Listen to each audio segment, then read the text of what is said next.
First off, how are the shoe options working out for you? Doing Because good. obviously it is an important piece of equipment for you coming off. It is. I feel good with what we got. I've been using them now for a while and working out in them, and we had a few different options. So feel good about what we got. We feel good about going forward and taking that next step next week and getting back out there and get some reps and see how it responds. Yeah, Ron's always big on how it feels tomorrow. Tomorrow. How have your tomorrows been? Because he's never really elaborated on that. Yeah, I've been pretty good. We haven't had anything major. I think practicing will be a different ball game. Less controlled setting. Everything I've done now is very controlled and kind of orchestrated. So, after practice, when you're just out there kind of reacting and kind of foot goes how it goes. We'll see, but I feel pretty confident that I'm going to be okay, and looking forward to next week. The analyst in you, if you look at your season to this point, well done.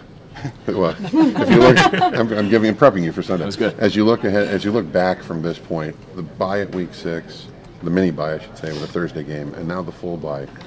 Has this been laid out about as well as the season can be in terms of rest and recuperation and trying to stay as fresh as possible? Yeah, I think things are working out well. It's always nice to go into a bye after you've been playing well, winning 3 straight now.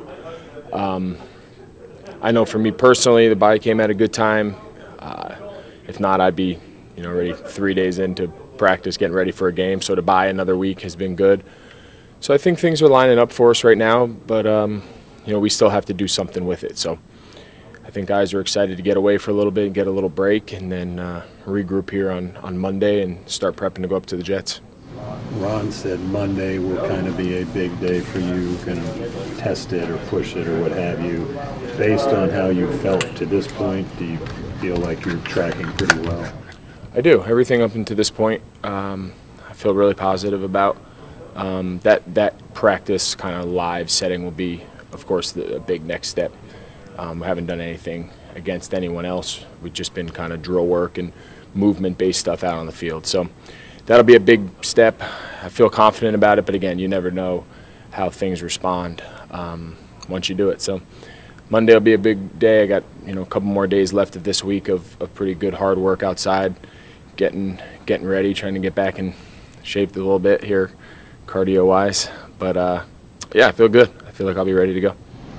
Greg, I know you just touched on it, but surprised by kind of some of the reactions about this game you're calling coming up? I am actually surprised, and I guess nothing should surprise us anymore, I guess, in our world. But, yeah, I mean, I've talked about it, I've answered to it. I don't even really know what to say. I never imagined in a million years when Fox asked me to do this 5 months ago that this was going to ever become an issue. The notion that I'm going to gain an unfair advantage, I think is crazy. We have scouts at every game across the league.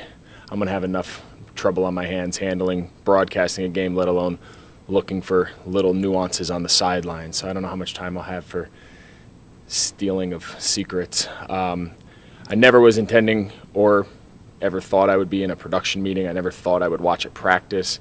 For anyone who's ever been in those broadcast production meetings, if you're spilling your deepest, darkest game plan secrets to the broadcast crew, that's kind of on you. We're not getting any information, whether I was in those meetings or not. You're not getting anything that's really going to give you much insight on how to beat them. So I don't know. The whole thing is just so crazy to me, but I don't know, whatever. Has it taken away some of the fun of this experience? Yeah, I mean, it kind of sucks that it's, that there's controversy as opposed to people just being excited for a little bit of a different take on a game. But that's the world we live in, right? Everyone has a problem with something. So I get it. I understand this is a highly competitive world. I get it. But I'm still going to do it. If the shoe was on the other foot, if someone, a Viking was doing one of your games, would you bat an eye? No, because I just really, I've been in 1,000 production meetings. I've spoken to 1,000 people in the broadcast world during the week, in the locker room, pre-game, pre-preparation, with the broadcasters and production crews. I mean, there's just, what you see on the tape is what you see, and then whatever your secrets are for that week, you're sure is not telling anybody. So I don't know what's left, right? So I don't know, but it's fine.